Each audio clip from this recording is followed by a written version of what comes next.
Sorry আমার মূল কথায় চলে যাই। ভারতের যে মুসলমান তাদের জন্য হচ্ছে মোদিজি হচ্ছে কাফের, আর মমতাদি হচ্ছে মুনাফেক।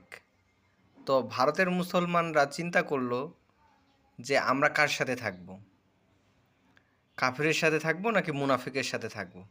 তো তারা দেখলো যে যেহেতু কাফেরের সাথে তো থাকা যায় না, যেহেতু সরাসরি ইসলাম বিরোধী, ইসলামের বিরুদ্ধে কথা বলে, মসজিদ ভাঙো, মন্দির গড়ো, তারপর জয় শ্রীরাম বলো, তো বিভিন্ন অ্যাক্টিভিটিস, এবং গরুর মাংস খাওয়া যাবে না, অমুক তমুক, এবং ইসলামের বিরুদ্ধে সবসময় ইসলামী ঐতিহ্য, ইসলামের যে সুযোগ সুবিধা, এগুলোর বিরুদ্ধে। তো মুসলমানরা মুনাফিক মমতাদিকে বেছে নিয়েছে, কিন্তু মুনাফিক মমতাদির কাহিনী আছে।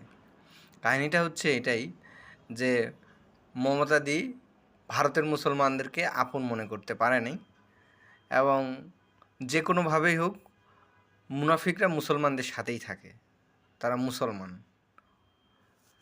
তো মমতাদি আসলে মুসলমান না, কিন্তু মুসলমানদের যে আবেশ এটা ধারণ করেছে।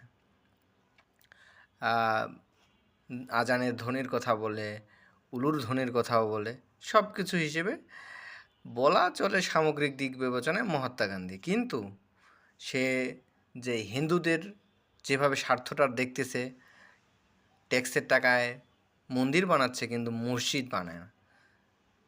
তো মুসলমানরা আজ হোক টুডে টুমরো এরা তো জাগবেই, স্বাভাবিক, না জাগলে তো আর হবে না। তো জাগবেই, যখন জেগে গেছে, এখন মমতাদি তো বুঝতে পারতেছে যে আসলে মুসলমানরা আর আমার সাথে নাই। তো মুসলমানরা যদি ভোট না দেয় তাহলে মমতাদির রাজনীতিও শেষ, তাহলে বিজেপি ক্ষমতায় আসতেছে পশ্চিমবঙ্গে। এই বিষয়টা নিয়ে এখন মাথা ব্যথা শুরু হয়েছে যে আসলে আমি কি করব, what will be the my next step. মমতাদি যদি মুসলমানদের শুধু পক্ষে যায় তাহলে হিন্দুদের ভোট হারাচ্ছে, আর যদি হিন্দুদের পক্ষে যায় মুসলমানদের ভোট হারাচ্ছে। এমতো অবস্থায় আছে মাইন্ড কাছে।